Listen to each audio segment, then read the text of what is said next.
Hey guys, welcome to the Liberal Hive Mind, a channel solely focused on exposing the abundant hypocrisy of the left. You know what's the biggest thing holding Donald Trump back? You know, some people will say it's his character, it's his bombastic nature, this, that, and the other, but really at the end of the day, it's other frickin' people. You know, it really feels like a situation of wasted potential. Donald Trump aims to do so much good, and he clearly has good intentions, but for some reason, everybody just wants to stand in his way. Instead of working with the president, you got 4 to 8 years to make the best of the situation, they just want to sabotage him at every point in turn. And that's exactly what we're seeing once again. I mean, here we go again. Trump is actually making progress towards peace in respect to the Ukraine-Russia conflict, and then Ukraine and Europe come in and pretty much do everything they can to wreck it. Donald Trump gets Putin to the table just as he suggested he would. He gets Putin to open up to the idea of a ceasefire, then finally gets Putin to agree to a limited ceasefire, which of course the mainstream media instantly tries to spin as something negative. Oh, well, it's only a limited ceasefire. Donald Trump somehow failed. But give me a break. Historically, these things take 12 months or longer to achieve.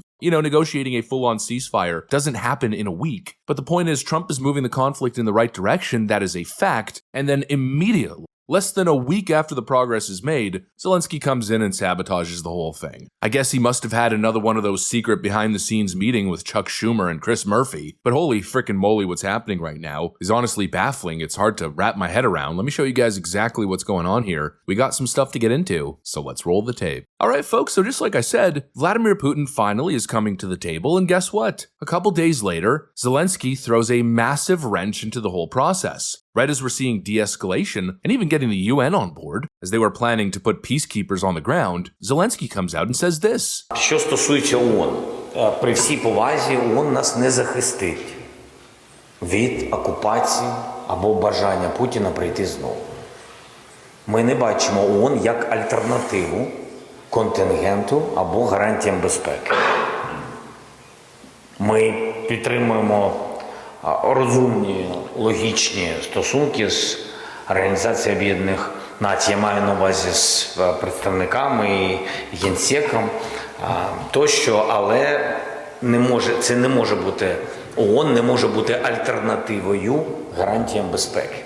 Zelensky now rejects Macron's plan for UN peacekeepers in Ukraine. Instead, now he's demanding that NATO countries put troops on the front lines. Obviously, this guy's not serious. He's not serious about peace. He's constantly going on about how he's open to negotiations and making the claim that Putin's the one who's blocking the process and unwilling to sign on to a deal. But when real steps are made towards progress, this is what he does. It's unfrickin' believable. But wait, it gets even worse, and with each example you'll see, you'll notice that's pretty much the trend here. That's the story being told. It continuously gets worse. We've got another clip here, which I've actually used AI to translate because there was no clip with subtitles. Full disclosure, I used heygen.com to translate, and I'm fairly confident that the translation is accurate. But here we've got Volodymyr Zelensky during the same speech, again, essentially demanding that Ukraine be a part of NATO. Therefore, I have always advocated and supported the cheapest method of monitoring and ensuring security. For everyone, the cheapest and probably, that's it. The most effective is NATO. Everything is developed there. How it happens, who oversees it, what the modality is, how forces are applied in case of aggression, and so on. That is, I believe this is the most comprehensible.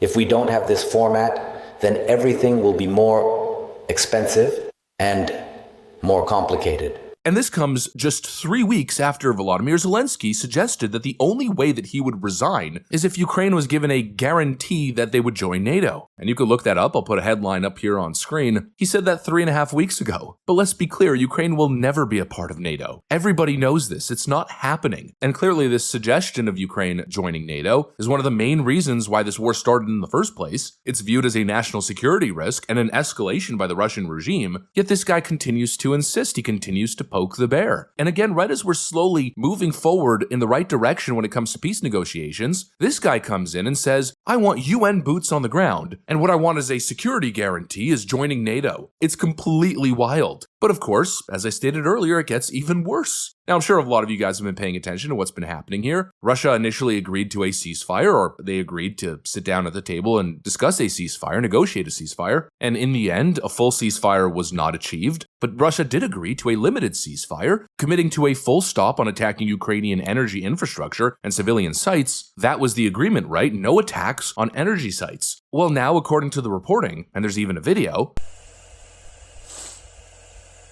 what's being reported, at least what Russia is saying, is that Ukraine launched an explosive attack on the Sudza gas metering station in the Kursk region. They're calling it terrorism and a violation of a partial ceasefire, which was recently agreed to with the US. Now, of course, we're not going to jump to conclusions on this one. It could have been the Ukrainians, it could have been the Russians, it could have been a third party, but the Russians are telling us that Ukraine attacked an energy site, and if that's correct, if that reporting is accurate, well, it falls in line with pretty much everything else Zelensky is doing here, escalating the conflict, making sure this goes on forever. It's just unbelievable. And I can't wrap my head around the sabotage, you know? It's like I was mentioning in the intro, all Donald Trump needs is for these people to play frickin' ball. But instead, this is the dynamic. As he's calling for de-escalation and negotiation, Volodymyr Zelensky is doing the exact opposite. And then we got clips like this coming from European members of parliament, again making war cries. We need to remember two basic principles when we are talking about defense. First, defense is a collective good. The defense readiness of individual member states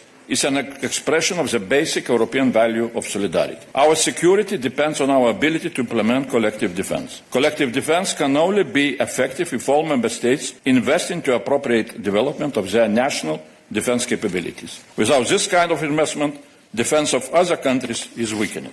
And second, 450 million European Union citizens should not have to depend on 340 million Americans to defend ourselves against 140 million Russians who cannot defeat 38 million Ukrainians. We really can do better. It's time for us to take responsibility for the defense of Europe. They're basically saying, no, this isn't over. And you know what? We don't even need America. We'll do it ourselves. Okay, well, you know, fine then. If you guys are so insistent on prolonging this war, if you want to keep escalating and rejecting peace, then by all means, do it. But do it on your own damn dime. Because Trump is out here doing something entirely different, again, meeting with the Russians and Saudi Arabia to finalize a ceasefire, or a limited ceasefire. And clearly you guys don't want to be a part of that process. So if you really want to sabotage the peace process this badly, then guess what? You're on your own at this point. We cannot help you anymore. You know, clearly this is your choice, and maybe it's time to leave it in their hands and stop the plundering of American wealth to fund this insanity, because clearly we are not aligned. You know, I get it, we're part of the UN and NATO, but we cannot just blindly follow this foolish escalation. And in my view, it's time to rethink the entire alliance structure, especially since at the end of the day, the American government should have the biggest say in these conflicts. The US is paying most of the damn bills, subsidizing all these globalist organizations. So, you know, maybe, just maybe, they should lead the direction, lead the process. But clearly the Europeans think they know better, and they feel entitled to be calling the shots, despite the fact that they're not paying the damn bill. And that simply, in my view, is unacceptable. So you know what? You want to fight this war? You're so hawkish on this conflict. Well, then fight it yourself with your own money and your own troops. And then, of course, let's see how long that lasts. You know, it's really easy to be the tough wartime politician when you're funded by American dollars and military equipment. Let's see how long it lasts once that dries up. Anyways, that's pretty much what I got for you guys. Hopefully you enjoyed the video. If you did, make sure to leave a like and possibly subscribe. Thanks for watching, and I'll see you on the next one.